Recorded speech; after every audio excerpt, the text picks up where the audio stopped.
I started this with the same misgivings, the same trepidations, and the same fears as anybody else. I am terrified of a vaccine that's produced through a process called warp speed. I don't want a vaccine to come to me at warp speed. I want a vaccine to come to me through thorough, deliberate, sound science. So the very name of it scares the bejesus out of me. What has changed for me is understanding that the emergency authorization, the speed of developing the vaccine, is really not about the science of creating the vaccine. That there was no shortcut in the science creating the vaccine. That's what's important to me. The shortcut is they don't have as many people who have taken the vaccine as they normally would. That these scientists are saying that we don't believe that it is moral for us to withhold this vaccine from the public and do our normal scientific review. We think the vaccine is so safe and so effective that we should put it into use right now. That to me is a very different understanding than it looked like at the beginning. And so I think that part of addressing people's mistrust is also providing them with real information and having doctors who look like me, having doctors that I trust explain to me this is what has happened, allows me to say, okay, instead of risk being this high, risk is lower than I thought. But you know what? Benefit is going up in my view.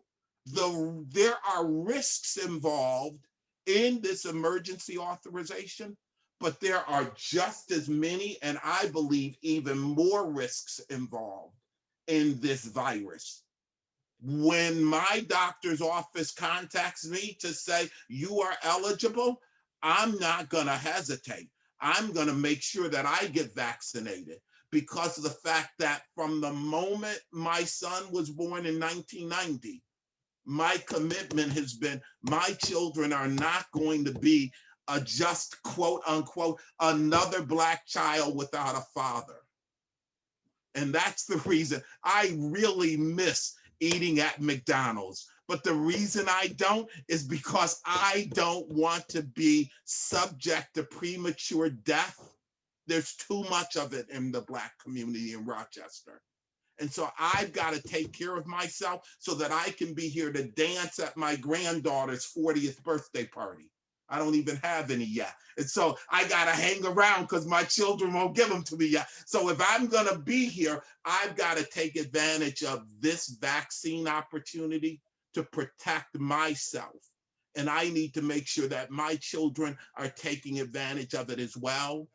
I think the most amazing thing going on right now with regard to the vaccine is completely unexpectedly, we have a supply bottleneck and we have people who are literally clamoring to be vaccinated.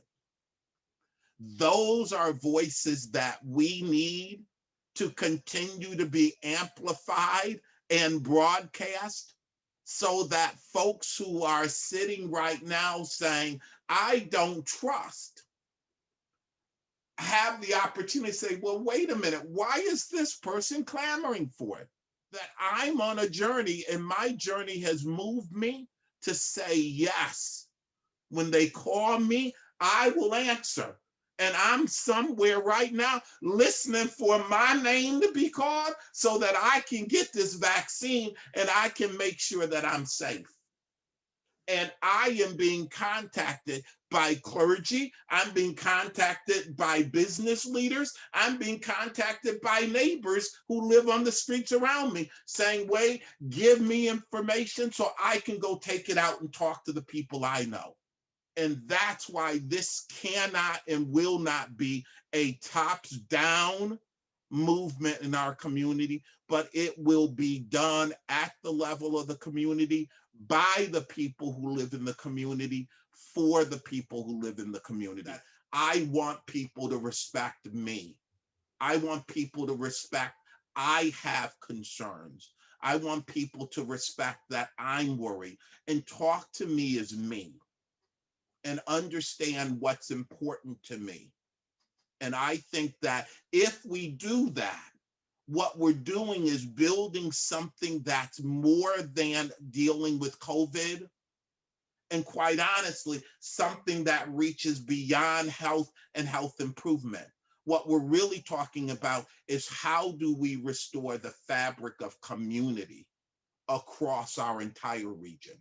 And the answer is by loving each other, by caring about each other, and by helping each other understand how do we navigate through this tough thing called life in these very challenging times that we've been blessed to live in.